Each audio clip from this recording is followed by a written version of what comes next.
کہ اللہ مسبب الاسباب ہے، وہ اسباب کا پابند نہیں ہے، وہ اسباب کا محتاج نہیں ہے، اسباب اس کے محتاج ہیں۔ اگر یہ یقین ہے تو اللہ پر ایمان ہے، یہ نہیں ہے تو تمہارا ایمان اسباب پر ہے، وسائل پر ہے، ذرائع پر ہے، مادیات پر ہے، اللہ پر نہیں۔ اس وقت کہاں راستہ تھا؟ کوئی راستہ تھا؟ سمندر ہے اور ادھر سے لشکر آ گیا ہے۔ کلا ان معی ربی سیہدین۔ اب دیکھیے ایمان کہہ دینا آسان ہے، ہوا معکم اینما کنتم، جہاں کہیں بھی تم ہوتے ہو اللہ تمہارے ساتھ ہوتا ہے، لیکن اس کا یقین قائم ہو جائے تو زمین و آسمان کا فرق واقع ہو جائے۔ یہی بات ہوئی حضور کے ساتھ۔ غار ہے، چھپے ہوئے ہیں محمد الرسول اللہ اور آپ کے وہ یار غار ابو بکر صدیق رضی اللہ تعالی عنہ۔ اقبال نے حضرت ابو بکر کی شان میں چند اشعار کہے صرف، لیکن واقعہ یہ ہے کہ بھاری بھاری نظموں پر اور قصیدوں پر بھاری ہے، طویل ترین نظمیں اور قصیدے ہوں ان پر بھاری ہے۔ ہمتیں ابو بکر کی ہمت جو ہے، کشت ملت را جو ابر، جیسے بارش سے کھیتی اپجتی ہے، ابو بکر کی ہمت اور عزیمت اس امت کو اسی طرح سینچنے والی ہے۔ ثانیے اسلام و غار و بدر و قبر، وہ دوسرے تھے اسلام میں، دوسرے پہلے کون تھے؟ انا اول المومنین، حضور فرماتے ہیں سب سے پہلا ایمان لانے والا میں، دوسرے ابو بکر۔ ویسے ہمارے ہاں یہ چلتا ہے اختلاف، حضرت علی پہلے ہیں کہ حضرت ابو بکر پہلے ہیں، لیکن اس میں بڑی خوبصورت تطبیق قائم کی ہے علماء نے اور بہت صحیح ہے۔ چار کے بارے میں فیصلہ ہی مت کرو کہ کون پہلے ہے، ان کی ایک عجیب تقسیم کر دی ہے۔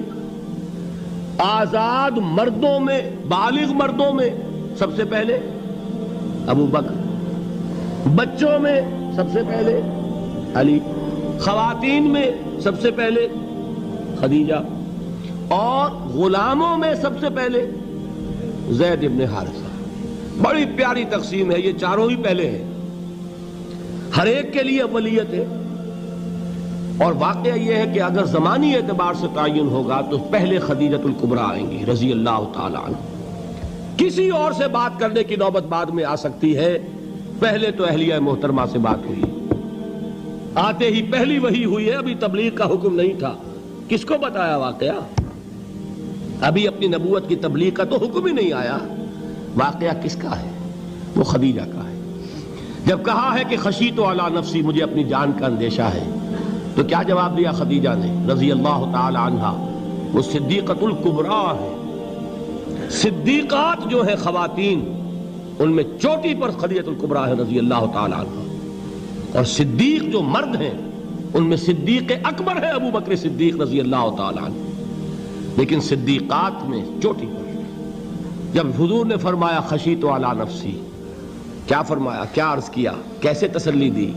نہیں نہیں، اللہ آپ کو ضائع نہیں کرے گا، آپ غریبوں کے ہمدرد ہیں، آپ مساکین کے تکالیف رفع کرنے والے ہیں، آپ بیواؤں کی سرپرستی کرتے ہیں، آپ مسافروں کی خدمت کرتے ہیں، اللہ آپ کو ضائع نہیں کرے گا۔ یہ یقین ہے اس خاتون کے اندر۔ خیر وہ ایک علیحدہ بات ہو جائے گی۔ میرے دل پر حضرت خدیجہ رضی اللہ تعالیٰ عنہ کی شخصیت کا بڑا گہرا نقش ہے، جو وہ کوئی اور ہی وقت اور موقع ہوا تو بیان ہوگا۔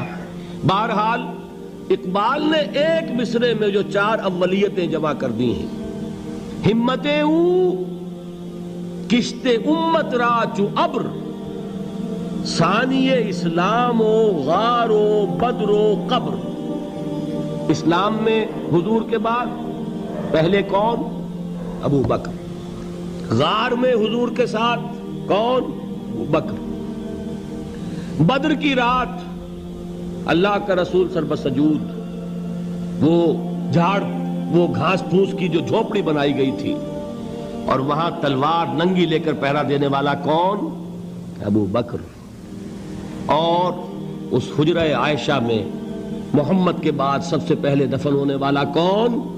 ابو بکر رضی اللہ تعالی عنہ وصلی اللہ علیہ وسلم۔ وہ جو معاملہ میں سنا رہا تھا غار ثور کا، حضرت ابو بکر بھی حضور کے خیال سے لرز گئے ہیں.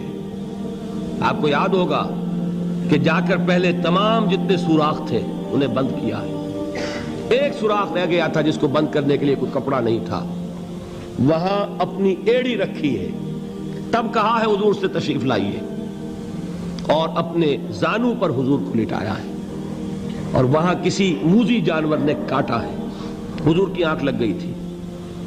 اس وقت اس بل کے اندر جو بھی بچھو ہے کیا ہے واللہ عالم, اس نے کاٹا ہے. اس کی تکلیف کی وجہ سے ابو بکر کی آنکھوں سے آنسو ٹپک گئے. حضور کے چہرے مبارک پر پڑے ہیں تو حضور جاگے ہیں, معاملہ کیا ہے. ایڑی نہیں ہٹائی وہاں سے, مبادا وہ جانور وہاں سے نکل کر محمد الرسول اللہ کو کوئی گزن پہنچا دے. ابو بکر کی ایڑی ہے, جس طرح چاہے کھا لے, ختم کر دے, جان نکل جائے تب کوئی آنچ آئے محمد پر تو آئے, لیکن جیتے جی نہیں. وہ ہے ابو بکر.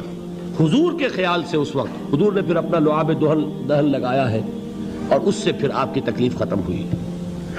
جیسے خیبر میں حضرت علی کی آنکھ دکھ رہی تھی, اس کو جو شفا حاصل ہوئی ہے وہ بھی حضور کے لعاب دہن سے ہوئی.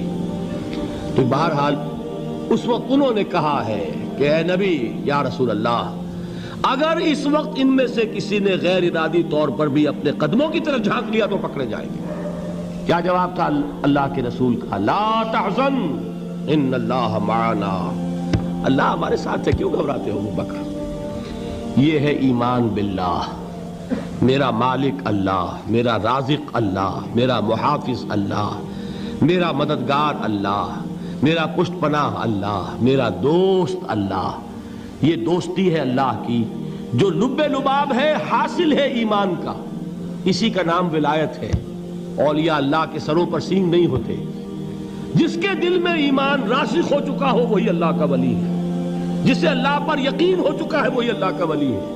جسے یقین ہے اللہ میرے ساتھ ہے, میرا مددگار, میرا پشت پناہ, میرا ساتھی, میرا دوست, میرا محبوب, میرا محب. اللہ اہل ایمان سے محبت کرتا ہے. واللہ یحب الصادقین. ان اللہ یحب الذین یقاتلون فی سبیلہ صفا کانہم بنیان مرصوص. اللہ محبت کرنے والا, اہل ایمان محبوب, اور اہل ایمان محبت کرنے والے اللہ محبوب. والذین آمنوا اشد حبا للہ.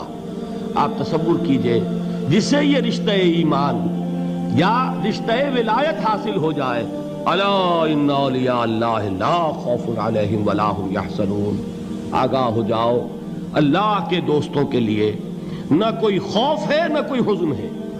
اور میں بیان کر چکا تھا, خوف اور حزن کے خاتمے ہی کا نام امن ہے. زوال خوف, زوال حزن. یہ خوف اور حزن کیوں آتے ہیں بار بار؟ اللہ تخافوا ولا تحزنوا, دونوں آ گئے. الا ان اولیاء اللہ لا خوف علیہم ولا هم یحزنون, پھر وہی دو. وہ کیوں ہے؟